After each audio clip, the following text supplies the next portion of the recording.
I think you guys will agree with me once you see the inside of this unit why I'm saying that in the title. Sometimes you win, sometimes you lose, and in this time I think I'm gonna cut my losses before I invest way too much time on something that I don't think I'm going to be able to solve. But let's check it out anyway.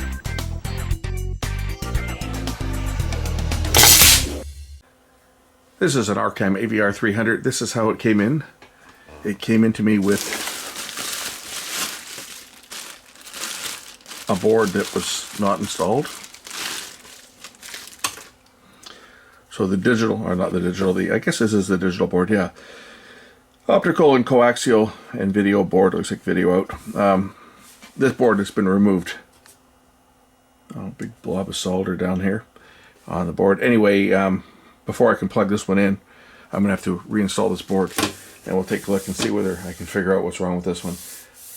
I don't normally work on these multi-channel units like this because of the complexity of a lot of these DSPs and the lack of service data.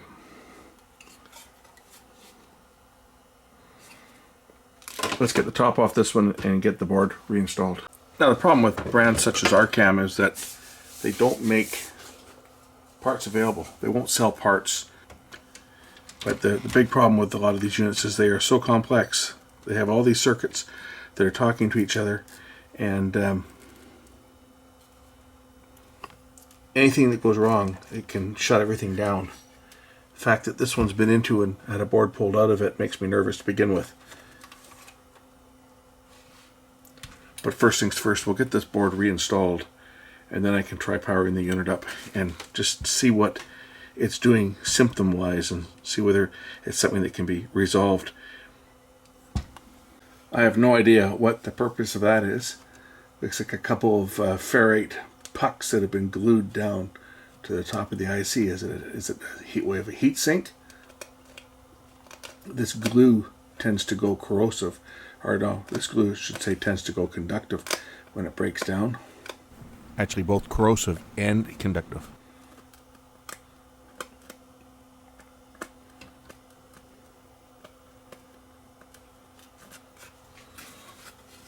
Anyway, the board just plugs in down here.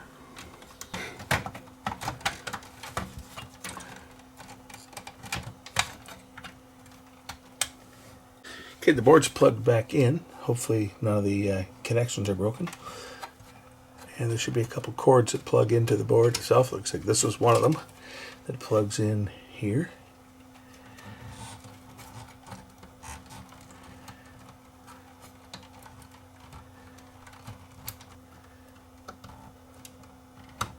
That plug there and this plug over here. Now the unit is set so that I should be able to plug it in and see whether it does anything. I'll plug it into the dim bulb tester. Yeah. Oh, it's like it's trying to come on. There, something's on now. Interesting. Okay, I got power.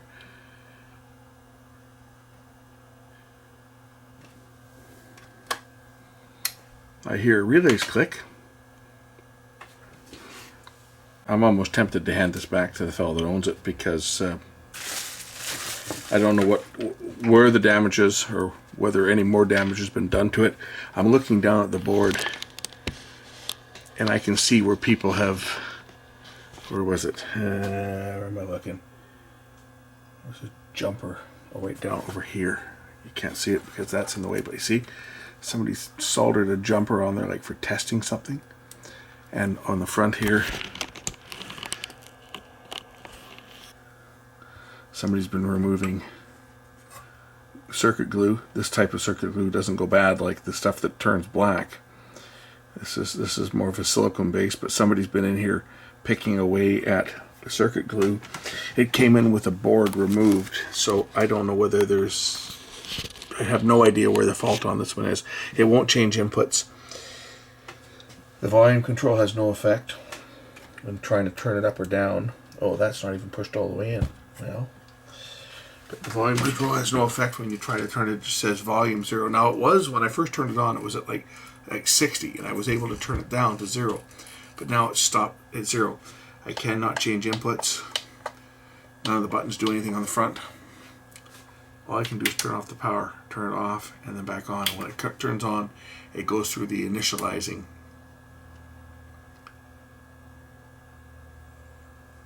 And it's on input VCR.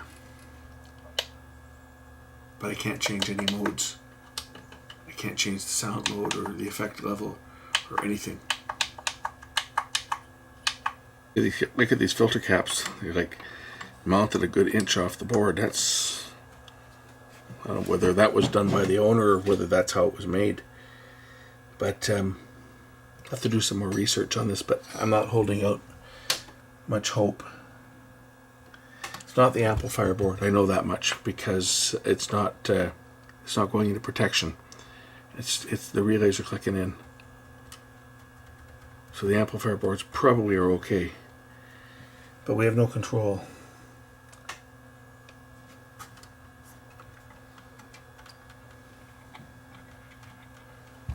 There's no control over anything. And I don't have any service data on this unit at all, so I might be just further ahead just to wash my hands of this one and quit while I'm ahead.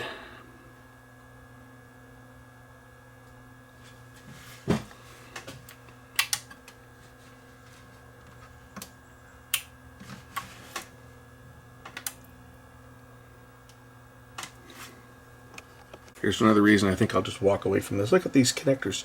Like somebody's been cutting into the insulation here. Or is it crumbling off? I think someone's been cutting into it. Or maybe the insulation's just crumbling. I don't know. But, you know, with bare exposed wires like that, anything could have shorted. And someone's been in here obviously unplugging stuff because they've marked wires with little tags. So it's one of those situations where, you know, I think I'm opening up a can of worms when I start getting into something like this. Maybe it's best to just walk away from this one before I invest too much time. If it was something that nobody had ever been into, that's one thing, but once someone gets into it and starts pulling parts out and I receive it with boards missing and so forth, it's usually that's usually an omen to say that I probably shouldn't be wasting a lot of time on it. The usual suspect, like grounds and stuff, check them, make sure they're tight. Ground screws cause a lot of issues, but they're not loose on this one. They're all tight.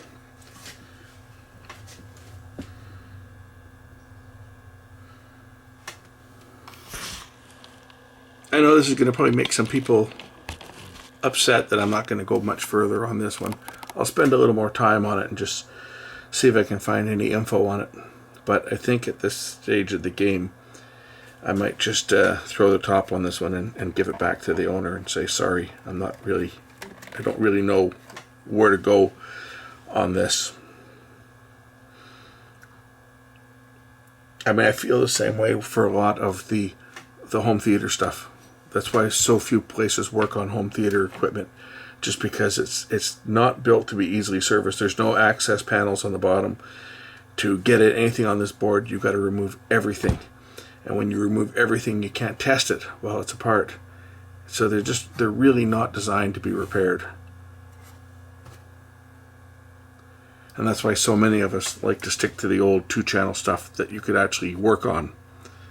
None of this multi-channel garbage that when it breaks down, it's not designed to be fixed. And it's not just this. I mean, I won't work on my own.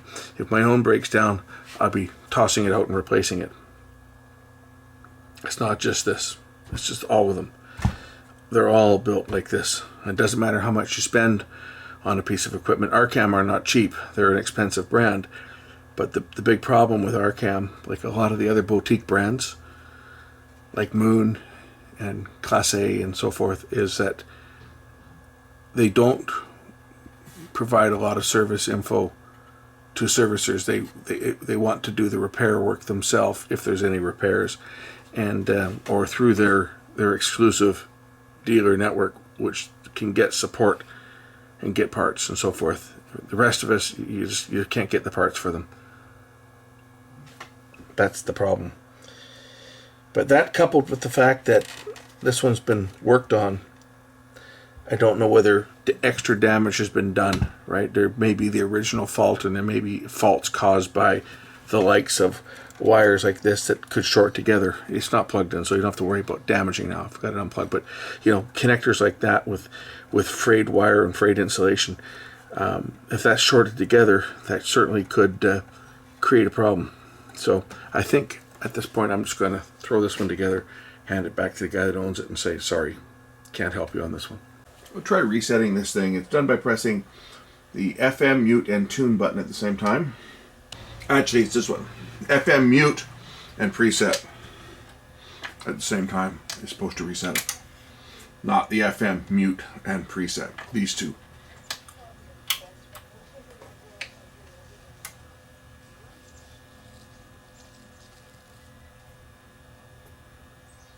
Well, I'm not getting any. Oh, reset. Okay. Okay.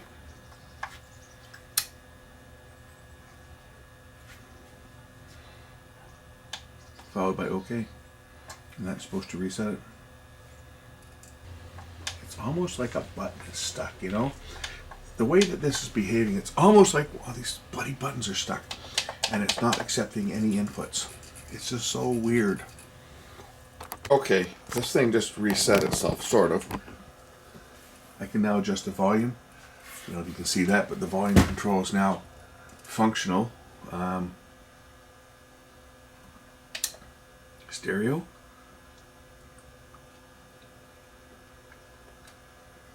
Which input did I plug something into? CD. FMP 1065M66. What the heck? See, now it seems to have gone into its weird. This is a microprocessor problem, I'm sure, on this thing.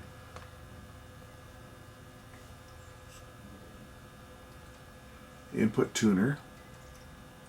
Now the volume is stuck at 36. And I'm getting this.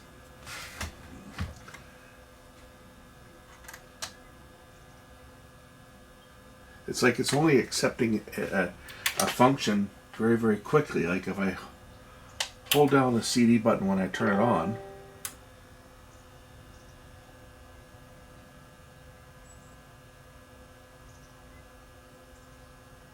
it goes to input CD.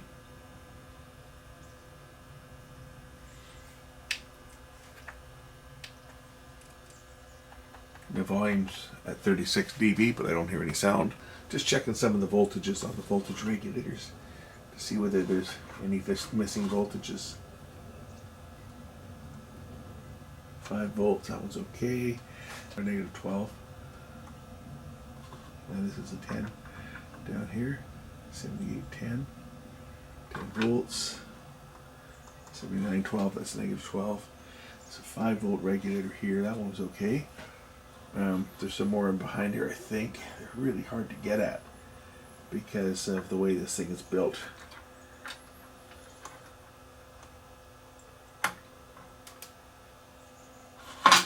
11.9, that's a 12 volt regulator. 7812. Just checking the common things, because the way this unit is behaving, I mean, it does the initial change. I can change inputs. If I hold down a button or tap it very quickly after it initializes, it'll accept one input. It'll accept one function, change stuff, and then it locks out. Like it's miscommunicating with one of the other boards, which could be the problem. Maybe it's the microprocessor is trying to communicate with one of these other boards, and it's not getting a response back, and it just shuts down waiting for a reply. Whenever you get any of these units that have got multiple microprocessors that are interconnecting and talking to each other, all it takes is to lose one of them, or lose an interconnect, or a voltage be a bit off, and they become very complex units to work on. The problem with this particular design is that, well, you can't really do anything unless you take the board out. You can't really measure anything, and once you've got the board out, it's really tough to work on it because you've got to undo plugs and connectors and stuff. So we're just doing what I can to do some preliminary testing on it, but as I said prior, I'm not holding out much hope that I'm going to get anywhere on something like this. And one of the reasons I tend to avoid working on these AV receivers is just due to the way that they are built. They are built to such a degree where they're just not ever intended to be worked on. There's a couple of LEDs over here which I don't know whether they're supposed to be on or not, but they're not.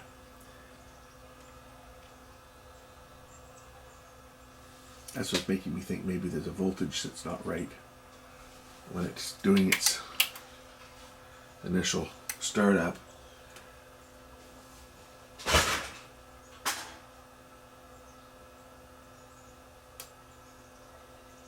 That something's wrong and it's shutting down. Could even be outputs for that matter.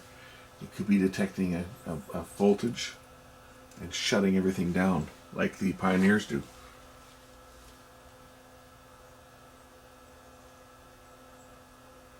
Okay, I think I'm going to wash my hands of this thing right now. And this is the reason. Take a look at this wire. Right down here. It looks like that was put in by the manufacturer, but look at all the stray strands of wire that are just ready to touch and may very well have touched other components. If we look down here, there's a transistor right down here that could have easily touched. You've got stray strands of wire. I mean, this would have been done by the manufacturer, I'm sure, unless somebody else poking around in here did that. But when I see stuff like this, see the strands of wire that are just hanging out there looking to touch on something. There's another one over here. Where is it? It's this, where my hand is pointing at this one here. This other wire here. Can we get the camera in to see where this one's attaching? But it's exactly the same. Okay, it's another wire that's attached down on the board. I'll see if I can get my camera in there and get a better shot of it. Exactly the same way. Can we see it? I see. You got stray strands of wire from way too much insulation that was removed from wires that are probably bigger than they ever needed to be. But that's just touching on the board. Those stray strands. You can see the strands here. Maybe you guys can't, but from my angle I certainly can. Let me see if I can get the camera in a little tighter. For all you blind guys out there that can't see it in HD. Come on, camera. You can do it. You can focus. I knew you could. So if we look down here, this is another one. Another key example. You see all the strands, of the couple strands of wire that are broken off here. Have they touched something? That I don't know.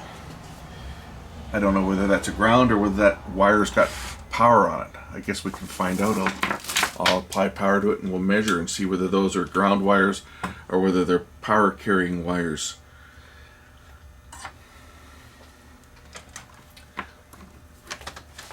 It doesn't matter, regardless whether it's a power carrying wire or a ground wire. It really doesn't matter. It looks to be a ground. That one at least looks to be a ground wire. What about this other one over here? Is this a ground wire or is it a wire that's carrying power? It doesn't matter though, because even if it's a ground wire, if it touched something that was, it's a ground wire. But if it touched a transistor that say had power on it nearby, it's going to cause a short circuit, and that short circuit could do any amount of damage. So, like I said earlier, I don't like working on these AV receivers to begin with, just because of the complexity of them and the way that they're constructed. They're not designed to be serviced. These were designed to be built, put together, shipped out, and when they broke down, you came in and you spent a couple $1,000 more and you bought a new one. That was the design of this crap. And I don't care what brand it is. When they're built like this, they're not designed for service. And to service something like this, someone could be looking, several $100 more than what the unit is worth. That's for sure. This doesn't even have any HDMI inputs. It's a 20-year-old AV receiver. 120 watts per channel and 2 channels driven in. I think it's 100 watts per channel, 5 channels driven. But they were, at a time they were quite pricey, but like everything else, electronics just don't hold their value. So at this point, I think I'm going to just put this one together and hand it back to the guy that owns it. I didn't make any promises when I took it in because I knew that it had been gotten into. But the fact that it's been gotten into, I mean, we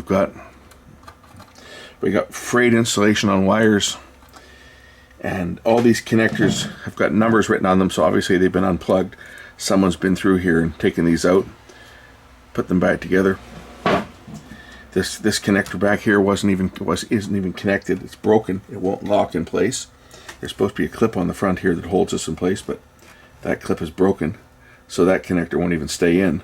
It'll just fall right out or come out with very little effort.